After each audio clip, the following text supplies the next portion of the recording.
Welcome to the Commercial Property Podcast. And today I'm answering that question that I get a lot from clients and from people when I go to talks, which is, how do I know it's a good deal?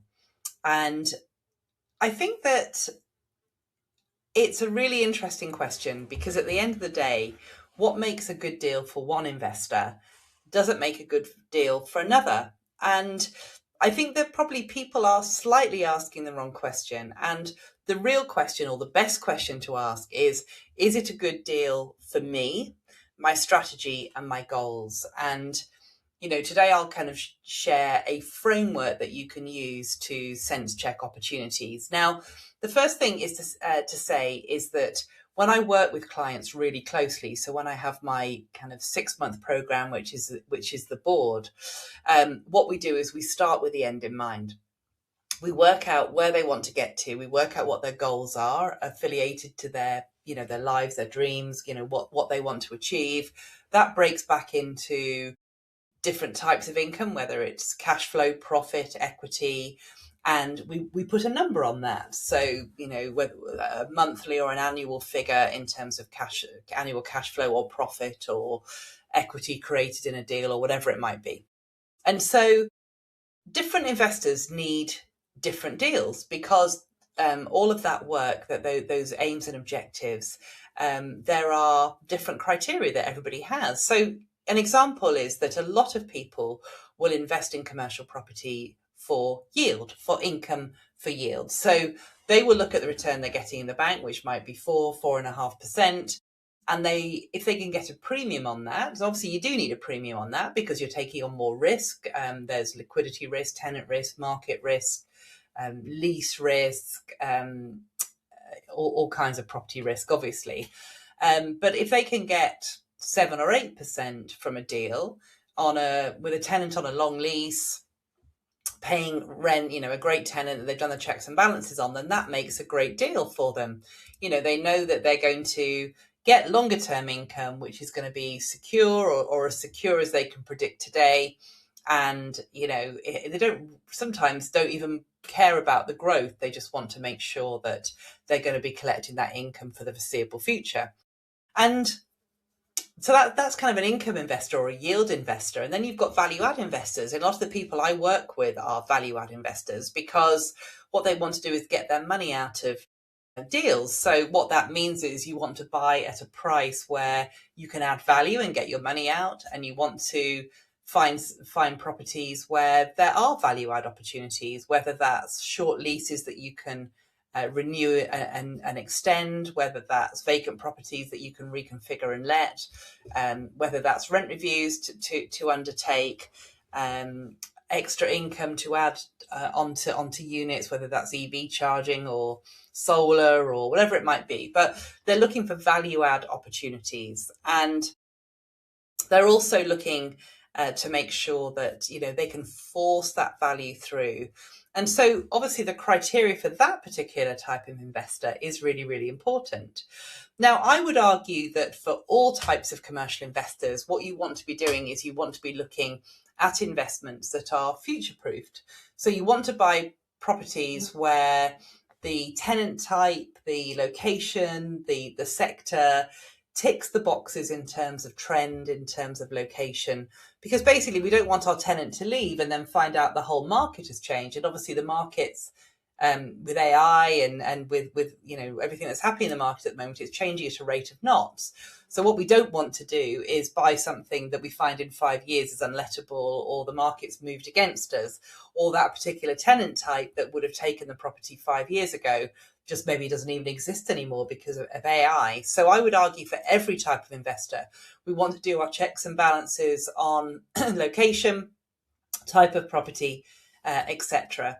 But even within that, you've got pension investors versus entrepreneurs. You've got long-term holds versus short-term repositioning. You've got growth versus cash flow.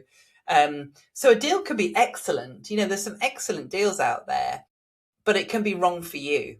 And so that's a really important thing. So the first thing I would say is, ask, does it fit my investment strategy? And of course, to answer that question, you need to work out what your investment strategy is.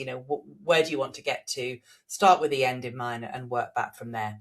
So that's number one. Number two is probably the most fundamental part of commercial investing is supply and demand. So is there strong tenant demand, and is there likely to be strong tenant demand for this unit in the future?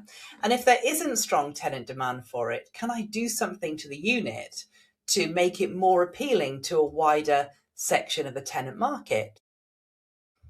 First of all, is this an attractive property in its existing condition, its existing configuration for the market? If so, what kind of rents could I get? What kind of lease terms can I achieve?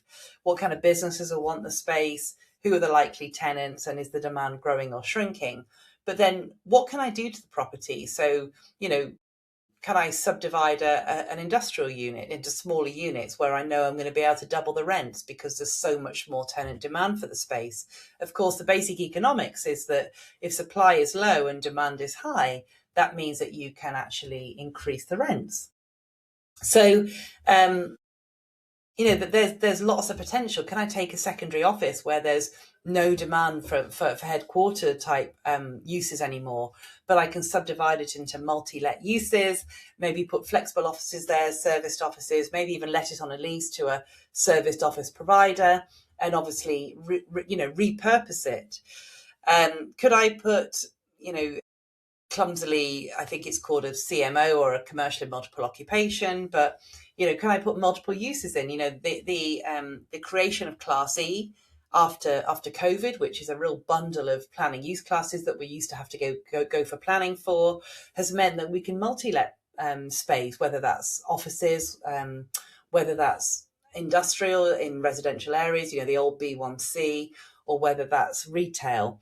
Or, we can put healthcare in there, we can put gyms, we can put offices, we can put retail, we can put, all service businesses, we can put all kinds of things in that space. But what we're most interested in is there strong tenant demand for the property in its existing condition or in a reconfigured format? And am I willing to do that reformatting? And, am I comfortable doing those works to it? It could be something as simple as just refurbishing the space and making it look more attractive. It could be reconfiguring access roads, parking spaces, but there might just be something you need to do. And of course, as a value add investor, you're willing to do that. As an income investor, you may just not be willing to do it. You want to be hands off. You want to have the perfect unit already. But of course, you're going to have to pay for that because if you want it, then lots of other people will too.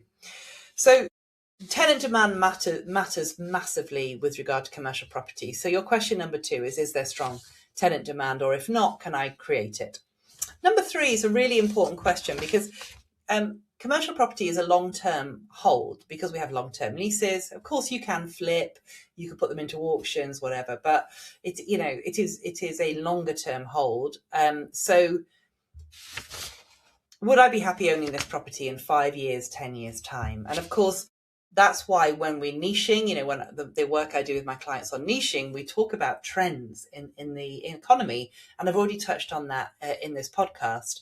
So, ignore today's rent for a moment, ignore today's tenant demand, but is the location improving or declining? Is it having investment put in, or is it, being neglected? Is the property becoming more or less relevant? There might be infrastructure improvements, or actually infrastructure might be, worsening.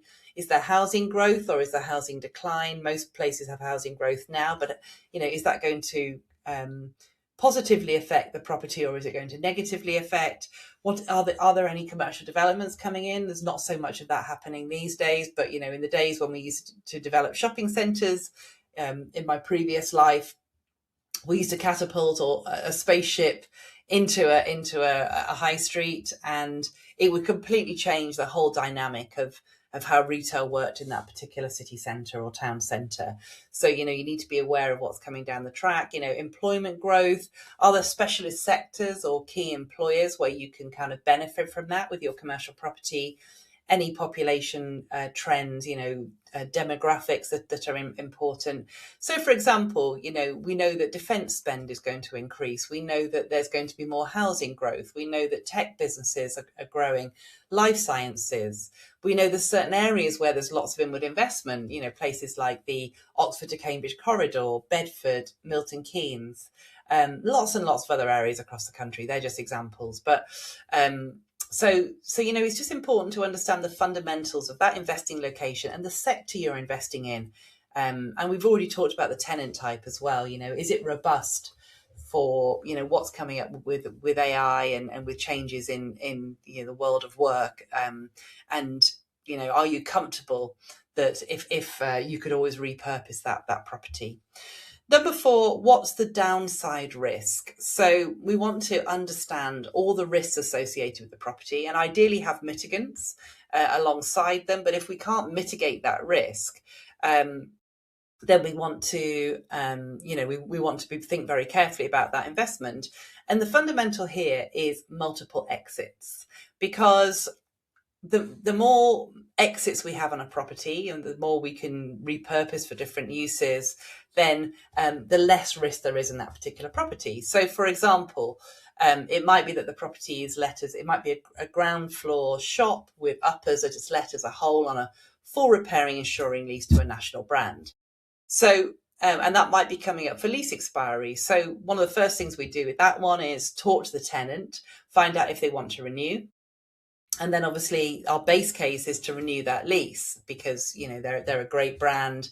You're going to get a good yield on that. And with a longer lease, you're going to add value. If they don't want the upstairs anymore, because obviously a lot of retailers don't want uppers anymore, then what other commercial uses can you put upstairs as a whole or floor by floor? Then if that tenant wants to leave, who else is there for that unit, either as a whole or as in parts? And lastly, can you repurpose for other uses, perhaps like residential? So we want to make sure that we're mitigating our risk by multiple exits, but we also want to understand other things that can go wrong. So we want to check our tenant covenants. How good is that tenant? Are they likely to be around for much longer? Is it a startup operation? Is it a startup operation where you've got personal guarantees? That can make things very, very different. Or is it a brand? Tenant, so tenant failure is obviously important. Lease expiries, length of leases, break clauses, valuers will always value up to a tenant break, not to the end of the lease. So don't be fooled into thinking a 15-year lease with a 5-year break is a 15-year lease, because it's not. Reletting risk, are there lots of other tenants out there that would pay similar or more rents? What lease lengths would they pay? What kind of rent free would you need to give out? What kind of obsolescence is there? Is this a ticking the trends or is it not? What's the condition of the property? Do you need to get some money knocked off the purchase price for the fact you're going to need to do lots of works? EPCs, are you future-proof with EPCs, or are you going to have to do EPC works? So good investors spend as much time looking at the risk as the reward. And if you feel like you've got multiple exits and you can mitigate a lot of those risks, then obviously that is positive. So what's the downside risk is number 4. Number 5, what's the quality of the income? So here we're looking at the nitty gritty of what makes an investment a great investment. So the length of the lease, the covenant strength of the tenant, the rent payment history, the repair history. Is the property in good repair? Has the tenant been repairing it, or are there any dilapidations claims? Break clauses, guarantors, personal guarantees. A 10% yield or a 10-year lease is meaningless if the tenant goes under within 6 months of taking on the property. So the quality of the income, remember, all of this stuff is what a valuer will look at as well. So none of these questions that we're asking here are any different than a valuer, a lender will be asking. And so if you can actually address these, you're going to make yourself much more highly financeable as well. Am I buying at the right price? There's a lot of, I would say the majority of property on the market at the moment is overpriced. It's fine if you just want to park your money in some income and get some income, but if you want to add value, A lot of the agents are marketing at gross development value, that GDV. If leases are ending and a value would actually value that at 11% yield, an agent's assuming that those leases have been renewed already. And so don't be fooled into thinking that if you have 10% or 20% off the asking price, you've done yourself done a great job and you've got a fantastic deal, because it just doesn't work like that in commercial. So we want to look at comparables. We want to look at how it compares with similar transactions. Importantly, what we want to do, especially if you're a value add investor, is you want to be looking at where your GDV is and then how much money you could get out of that deal, and ideally offer at a price which means you can get a big chunk of your money out. You don't have to get all your money out, obviously, so different investors have different criteria for that, but you want to make sure that you can force value through and buy it at a price where you've got somewhere to go with it, rather than an assumption that the value add has been done already. What's the vendor motivation? Last week I did a podcast on vendor motivation and why there's a lot more vendor motivation in the market right now. Asking that question about why is the vendor selling, how long has it been on the market for, etc. Really, really important questions, and why is it being sold? So we talked about, last week about retiring landlords, and if you haven't listened to that one, check out episode 81 of the Commercial Property Podcast, where we talked about retiring landlords, refinance pressure. And you really, if you're value add, you want to make sure that there's scope for you to add value, do asset management, and again, that's all about forcing value through and buying at a price where you've got somewhere to go with that. So am I buying at the right price rather than at the asking price and then having nowhere to go with it?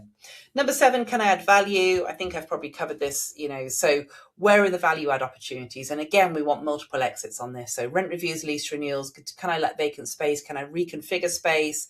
Can I subdivide? Can I get planning gain? Can I do new build on the site? Is there a big car park that I can develop on? Can I create units that are more attractive in the market? I've talked about this already. So, what can I do that the current owner hasn't done already? And, sometimes when you buy off an absentee landlord, that's where the opportunity is, because they haven't done it. So the problems equals opportunities. So don't just shy away from properties. Obviously, if you're an income investor and you want to buy for yield, then you're going to want to have everything done. But if you're a value add investor, problems are opportunities. And so don't be put off by the problems that you're seeing. Number 8, do the numbers actually work? So loads of these podcasts I've talked about how you value commercial properties. The agent will tell you it's a great deal. That doesn't mean it's a great deal. You need to verify everything independently. So you need to look at comparables for yields. You need to look at comparables for rents, rent frees. You want to look at return on capital employed. You want to look at IRRs, ideally, internal rates of return. You want to look at debt service covers as well.